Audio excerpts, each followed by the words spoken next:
Ok, vamos a trabajar.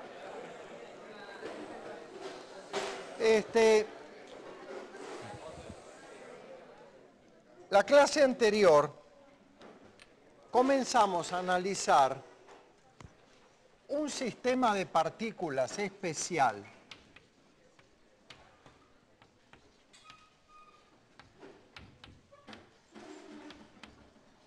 en el que había muchas y que se lo llama el cuerpo rígido.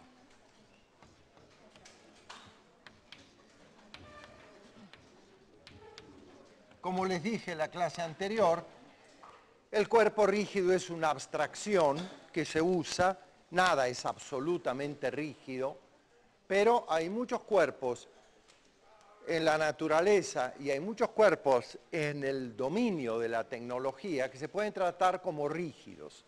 Un cuerpo rígido es un cuerpo cuya particularidad es que la distancia entre dos partículas, entre dos elementos de masa, si este está ubicado en la posición I y este elemento de masa está ubicado en la posición J, que la distancia,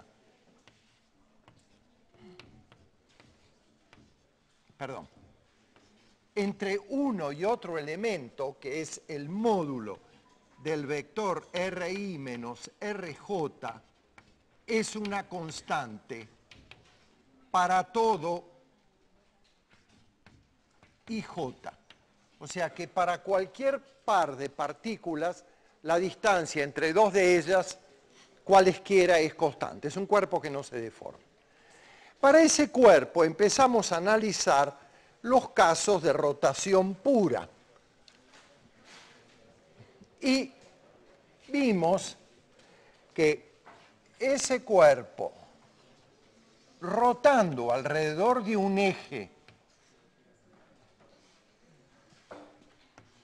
que voy a llamar el eje Z, cada una de las partículas que compone ese cuerpo efectúa un movimiento de rotación,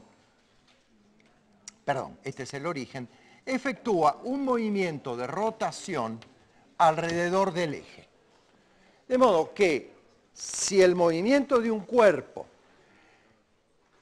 que en el caso general puede ser complejo, porque el caso general será una traslación del centro de masa más una rotación alrededor de un eje que a su vez puede estar rotando, este caso, el caso de rotación pura, es un cuerpo tal que su centro de masa no se desplaza y el cuerpo rota alrededor de un eje fijo.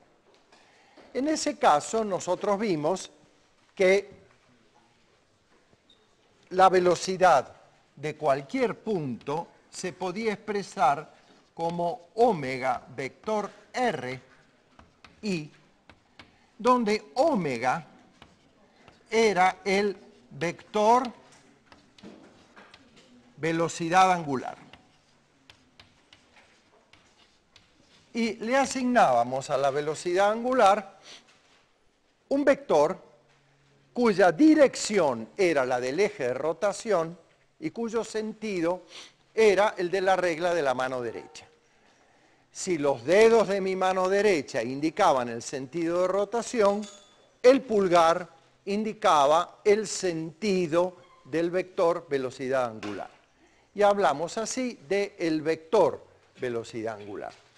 Y luego, derivando esta expresión, llegamos a la expresión de la aceleración de cualquier punto en rotación alrededor de un eje, y esa expresión resultó ser alfa, el vector velocidad angular, vector RI, más omega, vector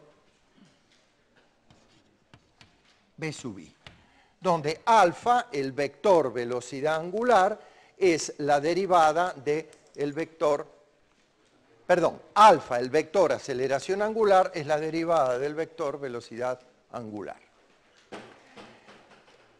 Esa nueva presentación para la velocidad de cualquier punto de un cuerpo rígido que está en rotación, la utilizamos para analizar un caso muy particular en el cual el cuerpo rota y se traslada. Pero es el caso en el cual el cuerpo rota y se traslada, no es exactamente este, con alrededor de un eje que no cambia de dirección. Analizamos entonces el caso de la rodadura, bueno, qué mal está esto, de la rodadura sin deslizamiento. La analizamos desde dos puntos de vista, desde el sistema centro de masa, fuera del sistema centro de masa, y resultó que la velocidad de cualquier punto era la velocidad del centro de masa más omega, vector R, lo cual nos permitía mostrar que en el sistema en el sistema fijo a tierra, esta velocidad era 2 omega R, esta velocidad era omega R, cuando está girando con velocidad angular omega, y esta velocidad era nula. Analizamos el movimiento de rotación de la rueda. Llegamos a la conclusión que el centro de masa se mueve con una velocidad de traslación que es omega R, el punto en contacto está detenido, recuerden, el punto que está opuesto al punto de contacto tiene una velocidad que es el doble de la velocidad del centro de masa. Muy bien, eso fue nuestro análisis de la clase anterior. Yo tengo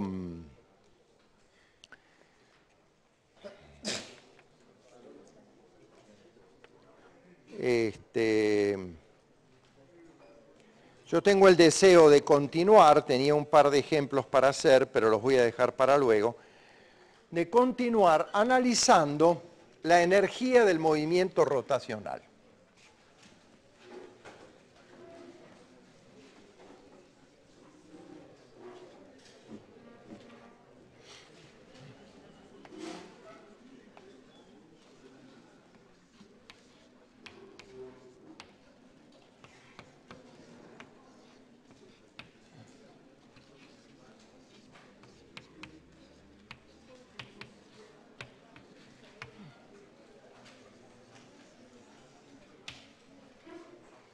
Vamos a suponer otra vez que estamos en un movimiento de rotación pura.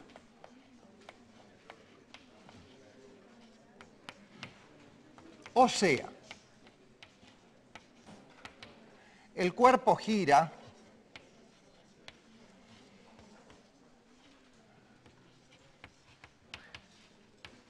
alrededor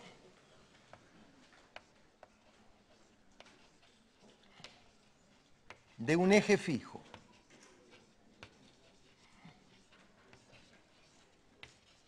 Vamos a suponer que ese eje es el eje Z, para fijar ideas. El cuerpo gira con una velocidad angular que puede ser constante o no, alrededor de un eje fijo. Entonces vamos a ver cuál es la energía cinética rotacional que tiene. Entonces, ¿qué se me ocurre hacer? Bueno, yo sé cuál es la energía cinética de una partícula.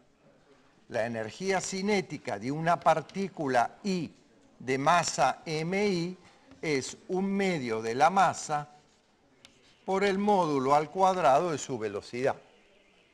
Entonces yo quiero ver si los conceptos de energía que utilizaba y que fueron introducidos para la dinámica de una o algunas partículas me sirven para este caso donde tengo un montón. Tengo un montón, pero con esta particularidad. Entonces vamos a ver qué energía tiene esta partícula. Bueno, esa partícula en particular tendrá una energía K sub I que es igual a la mitad de la masa por el módulo al cuadrado de su velocidad. Ajá. Pero ¿cuánto vale la velocidad de esta partícula? La velocidad de esta partícula depende de su posición y depende de la velocidad angular de rotación del sistema, que su virtud es que es la misma para todas las partículas del cuerpo. Las velocidades individuales no, pero la de rotación sí. Entonces, esto es lo mismo que decir igual 1/2 de MI por omega vector RI al cuadrado. Este omega es este vector a lo largo del eje. Le hemos atribuido a la velocidad angular un comportamiento vectorial. Es un vector que está a lo largo del eje de rotación, su sentido está dado por la regla de la mano derecha. RI es el vector posición de esta partícula. Entonces, ¿cuánto vale ese vector omega vector RI? Fíjense, ¿esto a qué va a ser igual? Omega es un vector perpendicular, perdón, omega es un vector vertical en la dirección del eje de coordenadas, RI está señalando la posición de la partícula, omega vector RI va a ser un vector en la dirección tangencial de este círculo que está describiendo la partícula cuando rota, y su módulo al cuadrado va a ser igual a 1/2 de MI. Este producto vectorial va a tener por módulo omega RI seno ¿de qué ángulo? Del ángulo que forman omega con RI. Este que la clase pasada lo llamé, creo que no. Me voy a fijar porque teta. Se llamaba teta. Era, y está bien llamado así, porque es el ángulo polar. Phi era este. Phi era este, como corresponde a la notación habitual para las coordenadas esféricas. A ver, les tengo que explicar una cosa. Uno a las cosas las llama como se le da la gana. Porque si es uno que le pone el nombre, pues le pone el nombre que se le da la gana. Pero, cuando uno nombra las cosas, uno no las puede nombrar de cualquier manera. ¿Por qué? Porque volvemos al problema del perro. Si 3 veces por semana se llama sultán y 3 veces por semana se llama negro, cuando yo diga sultán, el tipo no va a saber si tiene que venir o no, porque no sabe qué día se llama sultán o qué día se llama negro. Multipliquemos eso, ese perro, por la cantidad de situaciones físicas en las que yo necesito nombrar y se me hace una ensalada insoportable. Entonces, hay que tener cuidado cuando se nombra. Por cierto, viene aquí a colación un cuento de la historia de la ciencia. Una época en que la biología, desprovista de conocimientos cuantitativos para establecer familias, simplemente lo que hacía era describir. Los botánicos, los zoólogos, observaban e inteligentemente describían. Y hubo un famoso taxonomista sueco que se llamó Linneo, que fue el que llevó a cabo una descripción minuciosa de las formas biológicas de vida, Y a través de esa descripción minuciosa que dio lugar a nombres que se emparentaban, o sea que decían, esta es una variante de una especie madre, que es aquella, estableció vínculos muy, muy importantes en una época en que los ADN todavía eran algo absolutamente, de las células era algo absolutamente desconocido. O sea que nombrar tiene su importancia. Es arbitrario, pero eso no quiere decir que no haya que hacerlo con lógica. Entonces, ¿por qué digo esto? Porque yo no me sé la clase de memoria. No me vengo con el libreto de memoria. Entonces, cuando necesito nombrar algo, lo nombro. Pero a lo mejor le doy un nombre que no es el de la clase anterior. Y eso a mí no me importa, pero ustedes sí. Pero ustedes sí. Entonces, por eso vuelvo para atrás a ver cómo había llamado ese ángulo. No es un capricho mío. Ok, entonces, está bien, utilicé la nomenclatura habitual para las coordenadas esféricas. Este ángulo se llama phi, este ángulo se llama teta. Entonces, volvamos a nuestro producto vectorial. Esto es omega vector r, su módulo, puesto que tengo, esto es el módulo al cuadrado del vector velocidad, el módulo al cuadrado de esto es omega r por el seno del ángulo comprendido entre el vector omega y el vector posición, que es el seno de teta, al cuadrado. Y esto es igual a, ¿cuánto vale ese r seno de teta? Fíjense, aquí yo tengo un ángulo recto, ahí. Entonces, este r es la hipotenusa de un triángulo rectángulo tal que uno de sus catetos es z, la altura o el valor de la coordenada z de esta partícula, r por el seno de este ángulo teta es lo que yo antes llamaba ρ sub i. Es la distancia de la partícula mi al eje z. Ri es el vector posición respecto del origen. Ρ sub i es la distancia de la partícula al eje z. Digamos que es el radio de la trayectoria circular de la partícula i en su rotación alrededor del eje z. Entonces, ¿a qué es igual esto? Esto es igual a 1/2 de la masa de la partícula i por el cuadrado de la velocidad angular por este RI seno de teta es ρ sub i. Es la distancia de la partícula al eje z por ρ sub i al cuadrado. Muy bien, esa es la energía cinética de la partícula i en términos de su masa, de su distancia al eje z y en términos de algo que es propio de todo el sistema de partículas, que es la velocidad angular. Conclusión, ¿cuánto vale ahora la velocidad angular total del cuerpo? ¿Cuánto vale ahora la energía cinética de rotación del cuerpo completo? Vale la suma de las energías cinéticas individuales de cada partícula en su movimiento de rotación alrededor del eje. O sea, que la energía cinética total va a ser la suma de las energías cinéticas individuales. ¿Y eso a qué es igual? Eso es igual a la suma de 1/2 de la masa individual de cada partícula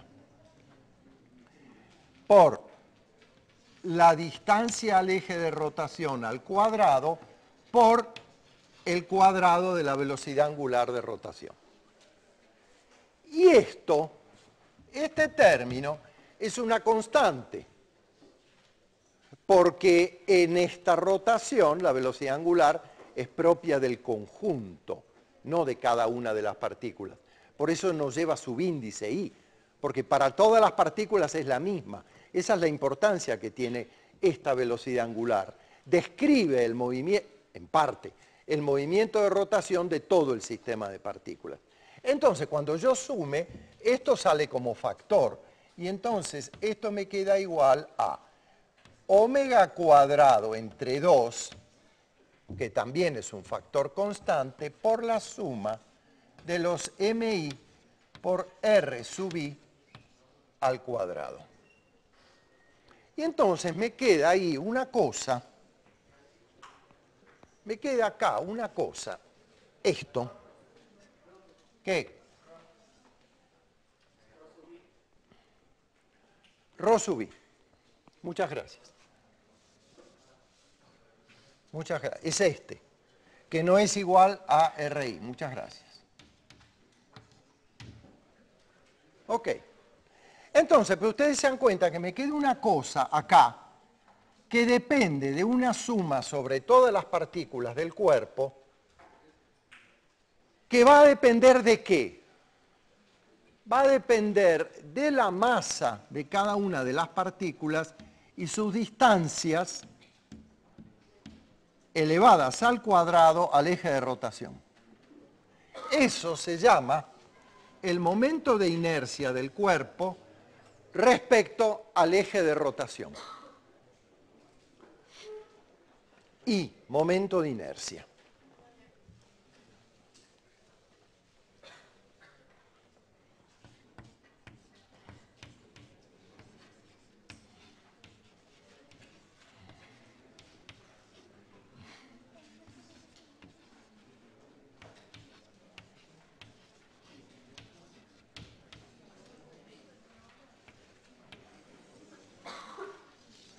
¿Cuánto vale? Bueno, depende de cada cuerpo, porque depende de cómo está distribuida la masa. Evidentemente, un cuerpo que tenga la masa muy alejada del eje va a tener un momento de inercia más grande que un cuerpo que tenga la masa muy concentrada en el eje. Según la forma del cuerpo, tendrá su momento de inercia. Por ejemplo,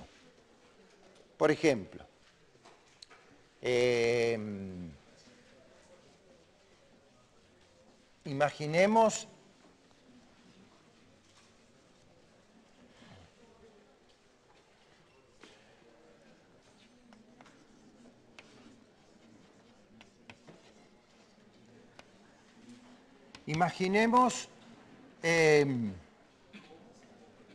dos masas que están unidas, dos masas iguales que están unidas por un alambre muy finito, que rotan alrededor de este eje. ¿Cuál será el momento de inercia de ese sistema? Bueno, el momento de inercia de ese sistema será la suma de cada una de las masas por los cuadrados de la distancia al eje. O sea, m por ρ cuadrado más m por ρ cuadrado y más nada más, porque la masa de este alambre la voy a despreciar frente a esas dos. O sea que el momento de inercia de este cuerpo es 2 veces las masas individuales por el cuadrado de esa distancia. En el caso de distribuciones discretas de masa, eso es muy fácil. Y si el cuerpo fuera una cosa así,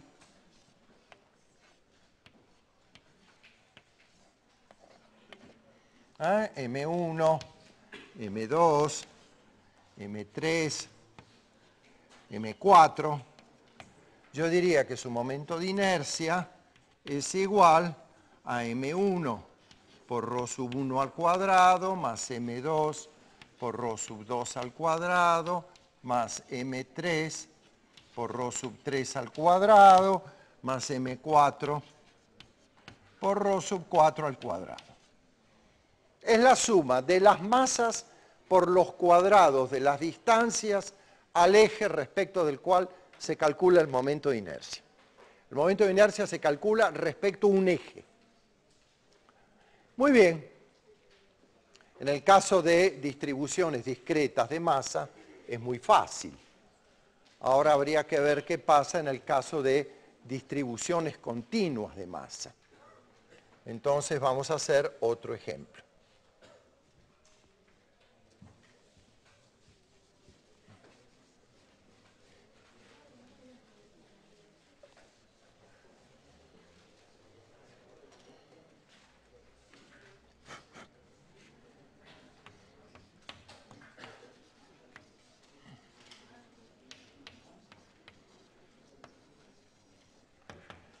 Calcular el momento de inercia de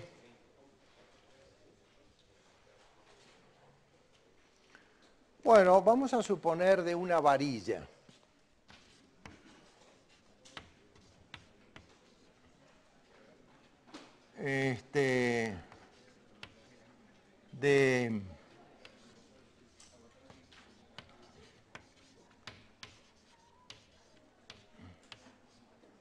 De longitud L, densidad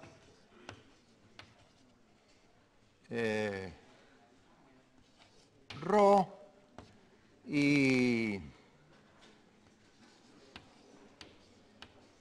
sección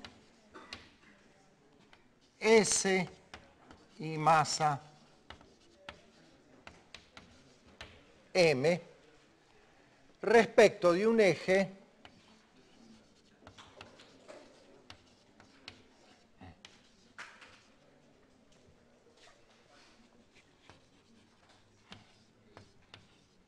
que pasa por su extremo.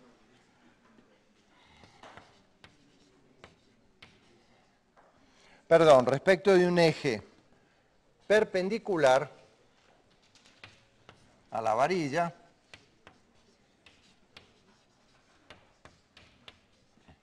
que pasa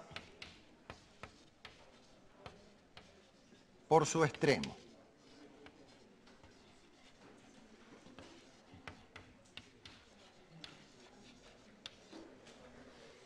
Bueno, vamos a hacer ese cálculo. Una vez voy a hacer el cálculo de un momento de inercia.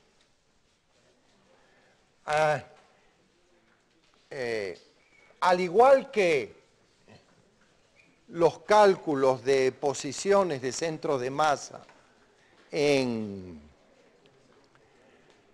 distribuciones continuas de masa, el detalle del cálculo es más un ejercicio de cálculo de integrales triples que de física, pero vamos a hacer un ejemplo. El caso que yo tengo es que tengo una varilla de longitud L, dice el problema.